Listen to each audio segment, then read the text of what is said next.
What's going on, everyone? I'm just a typical average American here today to react and learn about 10 questions you should never ask British people.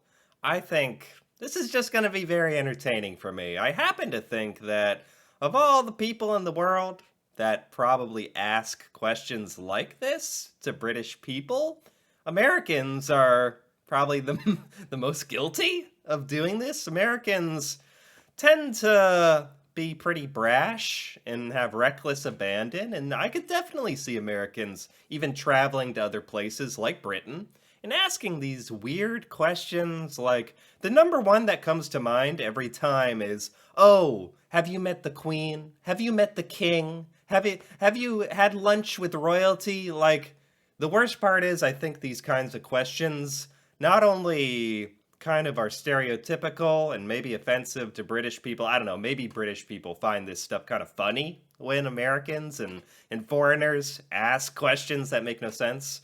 Or but these questions probably demonstrate like a complete lack of awareness and understanding of British culture. So it's also kind of embarrassing, but on the bright side, it's also kind of entertaining. So for that reason, let's take a look. Number 10. Do you live in a castle? Come on in, you must be worn out. Don't believe everything you see on Downton Abbey. Not every. Do you live in a castle? Do you live in a castle? I haven't seen Downtown Abbey. Man, I guess a lot of British pop culture media, TV shows, and movies for Americans. I'm gonna relate most of this stuff to Americans, obviously, but I guess I could see a lot of Americans thinking, man, there's a lot of castles in Britain, which is true. There are a lot of castles, particularly, I'm not trying to defend this, but I gotta say, particularly compared to America, which has like 0 castles. Britain is this amazing, magical place almost. Like, we've seen Harry Potter, there's a castle.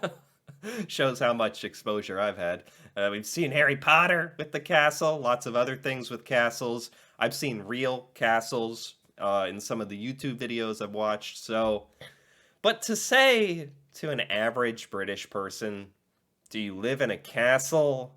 I don't know. I almost feel like there's no defense for that one. Everyone in the UK lives in extreme luxury, nor are we all rich with posh accents. But that doesn't stop the rest of the world believing that we all walk sweeping halls to bedrooms with grand four posters, bathrooms with regal roll-top tubs, and sitting rooms solely designed for afternoon tea and pleasant chit-chats.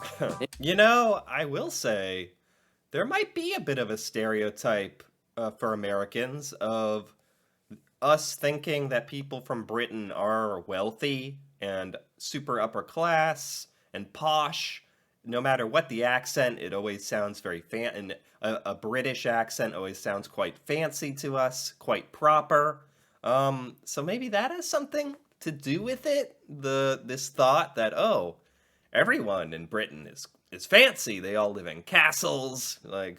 In fact, the majority of us have local accents, work everyday jobs, and live in modest houses or flats. Yeah. The escape to the country castle on the hill is but a pipe dream for the majority of the population. Right. So if you ever ask this question and someone answers yes, then you're probably in pretty esteemed company.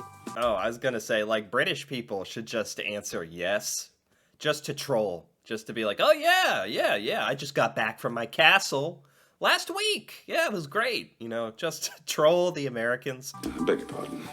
Number 9. Is Scotland in England?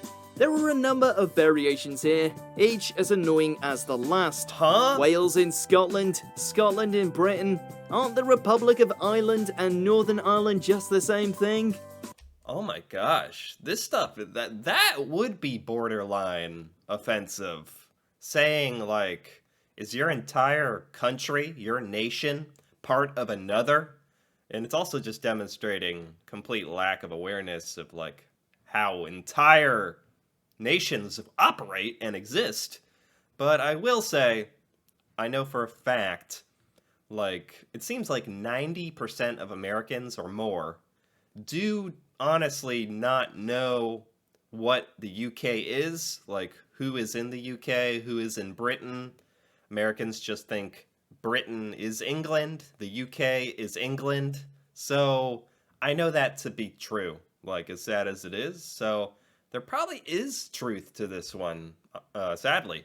Like with most countries and regions around the world, the British borders have chopped, changed, and blurred throughout history. And home nation's diplomacy does seem to alter from year to year. But the key thing to remember is that they're all separate countries with unique identities. None of this should be happening, should it? Any Yeah, gosh.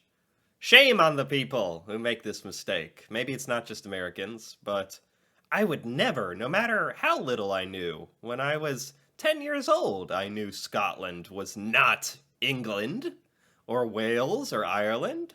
How strange. question that implies that being Scottish is the same as being English risks an on-the-spot geography lesson from whoever it is you're speaking to. Yeah. Cheer up. It's not the end of the world. Number 8, beans on toast? Okay. So this isn't exactly an everyday query, but the Okay, I mean, beans on toast? You can make it a question. It's kind of a statement, but you can make it a question. Beans on toast? Yeah, I defend this one. I'm sorry, this might be the one on the list that my little American self defends. Beans on toast? I don't know. I've never tried it. Can I really knock it? Can I really criticize it if I've never tried it? I guess not, but it does kind of shock and concern me. general confusion that British menus can cause is pretty hilarious. We Brits are proud of our hearty breakfast options, and the full English is a firm favourite for many. But if you're looking for something quick, easy, and so bloody British it hurts, then beans on toast is the way to go. Right. Only the beanie bready blend often leaves non-Brits scratching their heads, but it's best not to question it. It's Yeah. a definite case of Yeah, it does leave me scratching my head. I wonder how this became such a staple of British culture, honestly. Beans just are not popular in America. That's the thing. Maybe that's where the big disconnect is. I just don't eat beans. So, I don't know, maybe I'd love the beans on toast. don't knock it till you've tried it. Yeah. Number 7, who do you support? Who do I support? Yeah. Huh? West Ham. Although it's pretty hard to believe otherwise when you consider how much football is shown on British TV, not everyone is a football fan. Oh, who do you support? What football team do you support? Oh, okay. This is not directed at Americans, that's for sure. Americans really would not ask this question at all, ever, because Americans don't follow football. I don't know anything about football. I wouldn't know what you're talking about if you asked me who I support. I didn't even know what we were talking about. So I guess this is talking about the rest of the world, because obviously football is outrageously popular everywhere except America for some reason. So asking people which team they support is far from a surefire conversation starter. Constant, dizzying, 24-hour, year-long, endless football. Every kick of it massively mattering to someone, presumably. And even if you do happen upon a footy supporter who issues a probably passionate pitch for their favourite team, you might still be talking your way into trouble, particularly if you mention a rival of theirs or any team they don't like. Right. I mean, this one seems kind of innocent, like you're trying to start friendly conversation with a British person. You know, it seems kind of innocent to me, just like, oh, what football team do you like? But you obviously could run into someone who doesn't care about football or is too passionate about football, and you're gonna get into some kind of argument. But this one seems kind of innocent to me, of all the ones so far, of questions to... Really, you can't ever ask this? Never ask this to British people? I don't know about that. Some British people would like to talk about football, right? Oh, and under no circumstances should you refer to the beautiful game as soccer either. They have lost. I didn't. I did not refer to it as the forbidden S word? Today? Well, they're winning. Yeah, they're having a laugh. Number 6, do you really drink tea every day? A line of questioning which seems particularly popular in America. It often feels like the rest of the world is more obsessed with our apparent tea habits than even we are. We are obsessed with the tea because it's so different. It's so different than America. It's kind of fun. It's again something we see as fancy, like very fancy, the tea. And oh, gosh, if I had a British friend or someone or confidant, I would be tempted to ask, between you and me, is it true? Do you drink tea every day? Can you get me some? Can I try it? You know, I'd try to be respectful about it, I guess, but I absolutely can see Americans asking this one. I don't know why we're so captivated by it. And would you like a cup of tea too, mate? Nothing closer to my heart than a good cup of British cha. Which isn't to say that tea isn't a sizable part of British culture, because Yeah. it is. Yeah. And yes, lots of us do drink it every day, multiple times a day, but it's Yeah. really not that big of a deal. Okay, just let us be little Americans. Let us make it a big deal for a second, you know? Humor us on the tea. Please, humor us on this one. It's just tea. And there's more to us than just the tea bags we buy and how much milk we take.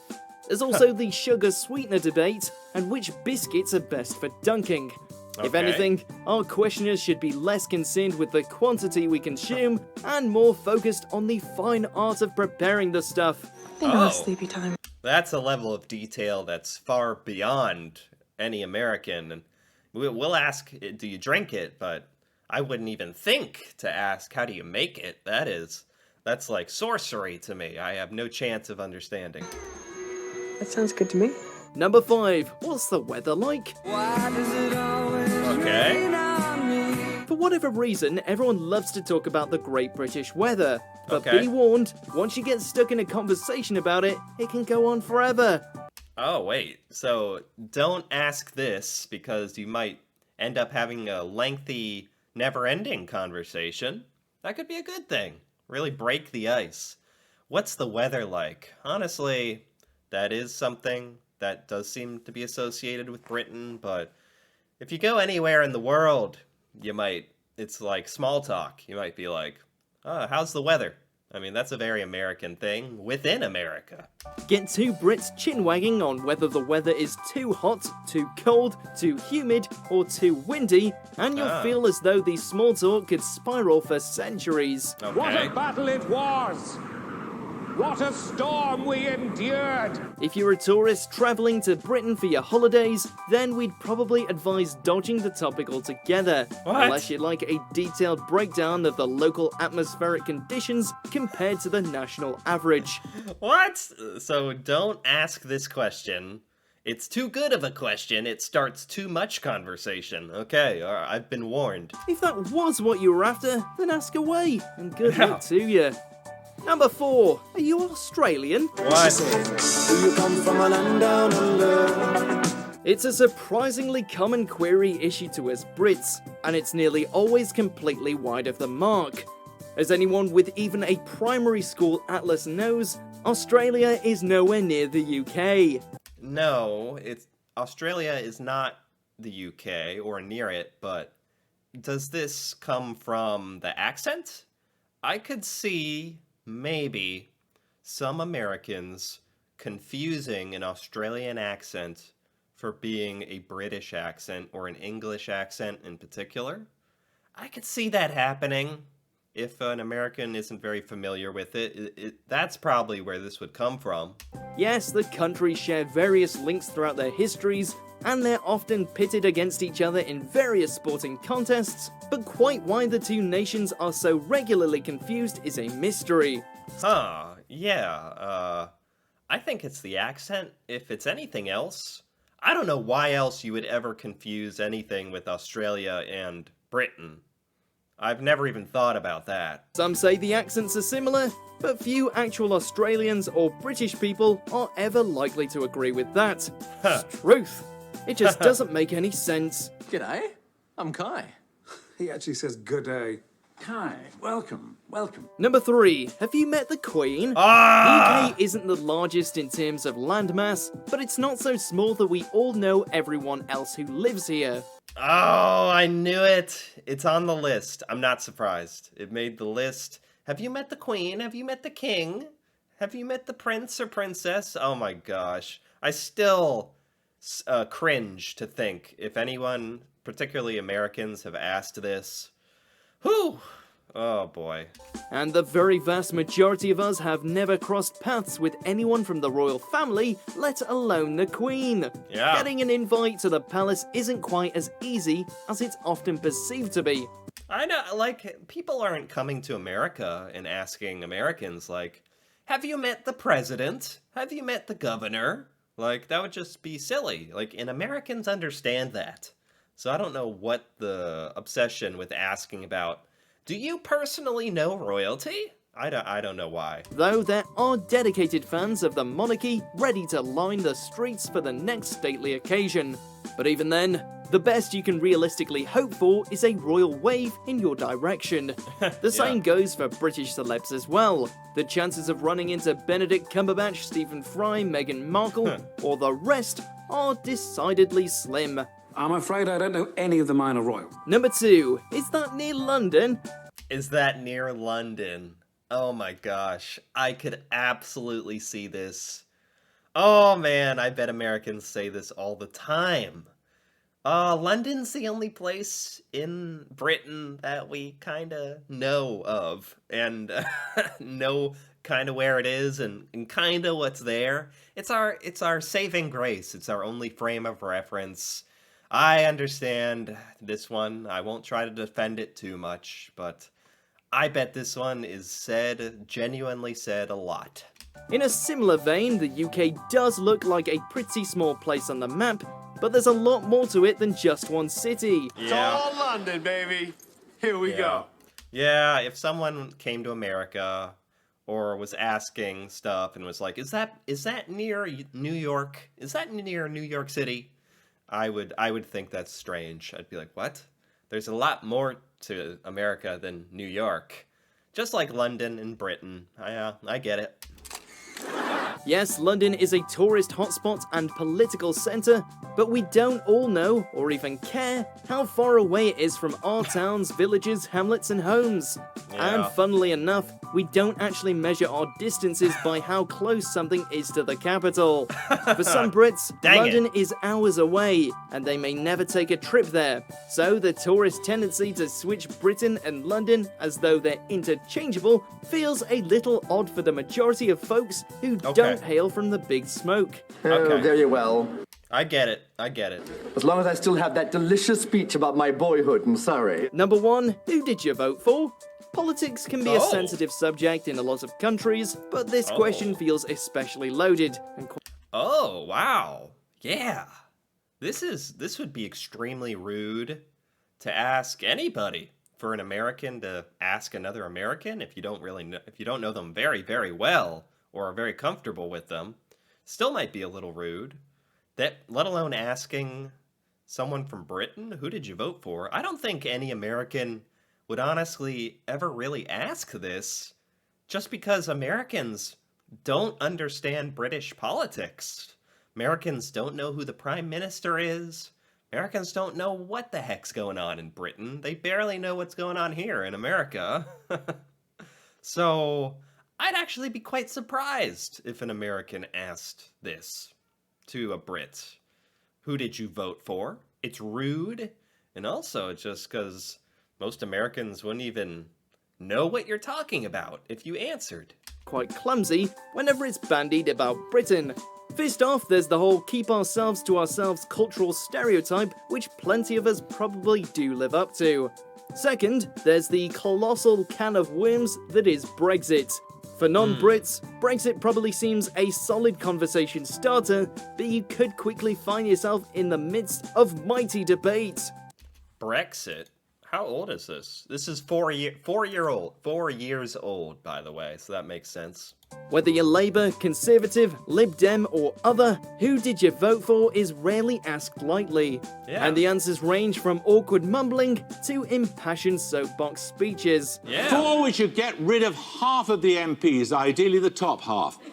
I don't think Americans would ask this question, to be honest. I could be totally wrong. I have no idea, but I don't know. Do we really need them all? There are far too many of them. I think tonight they're even electing an MP for Kanye West. Do you agree with our picks? Check out these other great clips from WatchMojo UK and subscribe. Okay. I liked that. Yeah, some of these were quite good. I enjoyed this. This was by WatchMojo UK, and I liked it. I gotta give it a like.